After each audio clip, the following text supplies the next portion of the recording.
छात्रों, ढेर सारी शुभकामनाएं। आज मैं इस वीडियो के माध्यम से एक विवादास्पद प्रश्न बताने जा रहा हूं कि भारत के राष्ट्रपिता महात्मा गांधी की हत्या क्यों हुई।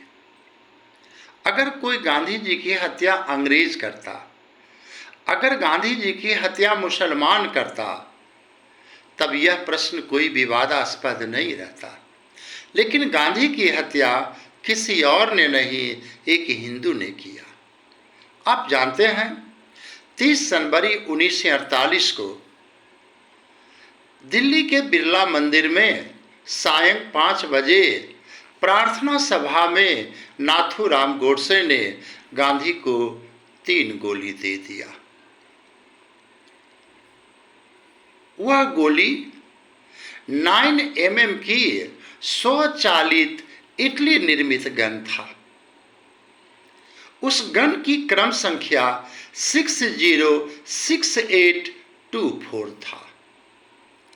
वह गन नाथूराम गोडसे का अपना नहीं था, बल्कि नाथूराम गोडसे ने दूसरे व्यक्ति जिनका नाम था गंगाधर दंडवते, उनसे मांगा था। और गंगाधर दंडवते ने भी जगदीश प्रसाद से खरीदा था। उसी गन से गांधी जी की हत्या हुई। महात्मा गांधी की हत्या तो हो गई, लेकिन आज तक यह प्रश्न विवादास्पद है कि आखिर नाथूराम गोडसे ने गांधी की हत्या क्यों किया। देखिए, मैं एक चीज बताना चाहता हूं। महात्मा गांधी जो हमारे देश के राष्ट्रपिता के नाम से जाने जाते हैं, वे बापू के नाम से जाने जाते हैं, लेकिन उन पर कुछ लोगों का यह आरोप है कि महात्मा गांधी मुसलमानों के समर्थक थे। और नाथूराम गोडसे भी जानता था कि गांधी की हत्या के बाद मुझे फांसी तो मिल ही जाएगी। इसीलिए उसने पहले ही एक पुस्तक लिख दिया था। उस पुस्तक का नाम है मैंने गांधी को गोली क्यों मारा। सचमुच अगर उस किताब को आप पढ़ेंगे तो आप सोचने के लिए बाध्य हो जाएंगे। उस पुस्तक में उन्होंने लिखा है कि गांधी मुसलमानों के समर्थक थे। जब भारत और पाकिस्तान का बंटवारा हो गया और 18 जनवरी 1948 को यह निर्णय लिया गया कि भारत को 55 करोड़ रुपए पाकिस्तान को देना है, भारत के कई नेता इसके विरोधी थे कि आखिर किस बात का रुपया। लेकिन महात्मा गांधी ने 55 करोड़ रुपया पाकिस्तान को दिलवाया। वह 55 करोड़ रुपया ऐसे समय में भारत दिया जिस समय भारत के कितने लोगों को सप्ताह में 4 बार भोजन नहीं मिलता था। ऐसी परिस्थिति में भारत ने 55 करोड़ रुपया दिया। इस बात से नाथूराम गोडसे गांधी जी से काफी नाराज हो गया और इसीलिए उसने मस्तिष्क में अपने सोच लिया कि गांधी जी मुसलमानों का समर्थक है।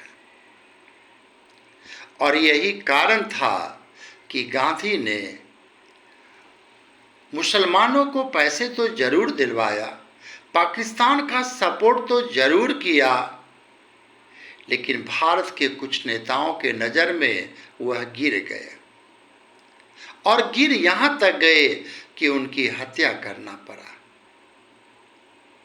मैं इस पर कुछ नहीं कहना चाहता हूं कि नाथूराम गोडसे का यह कदम सही था या गलत था। यह तो न्यायपालिका का क्षेत्राधिकार बनता है।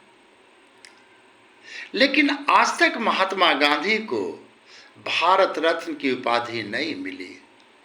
आज भी जब इस बात पर बहस होती है तो अधिकतर लोग कहते हैं गांधी जी मुसलमानों के समर्थक थे।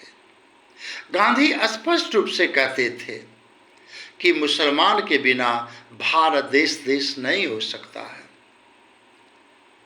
गांधी जी अफ्रीका से राजनीति का आरंभ किया और भारत में चंपारण से अपनी राजनीति का आरंभ किया। उन्होंने 1920 में असहयोग आंदोलन चलाया, 1930 में सविनय अवज्ञा आंदोलन चलाया, उन्होंने गोलमेज सम्मेलन में भाग लिया और उन्होंने 1942 में सत्य और अहिंसा के जगह पर डू और डाई का नारा लगाया। और जब भारत का विभाजन होने लगा तो उनका नारा था, भारत का विभाजन मेरे लाश पर होगा, मेरे जीते जी नहीं होगा। लेकिन गांधी जी की अंतिम इच्छा पूरी नहीं हुई और उनके रहते हुए भारत का विभाजन हुआ। लेकिन शायद गांधी ने भी कल्पना नहीं किया होगा कि इतने बड़े आज़ादी दिलाने का एक ही रिजल्ट मिलेगा, गांधी की हत्या। गांधी ने सारी कल्पना सही किया, लेकिन एक कल्पना सही नहीं किया, उनकी हत्या। उन्होंने कभी सोचा भी नहीं होगा कि मेरी हत्या कोई और नहीं, एक हिंदू ही करेगा। आज भी भारत के कई राजनीतिक दल ये प्रश्न करते हैं, कोई किन्हीं को नाथूराम गोडसे कहते हैं तो कोई किसी को गांधी कहते हैं। मैं आप सबों को यही बताना चाहता हूँ, गांधी तो मर गए लेकिन गांधीवाद नहीं मरा, गांधी का विचारधारा नहीं मरा, गांधी का सत्य और अहिंसा नहीं मरा। इसलिए लेकिन गांधी का विचारधारा एक विवादास्पद बना ही रहेगा। मैं अगले वीडियो में गांधी जी के बारे में और विशेष चर्चा करूंगा। Thank you.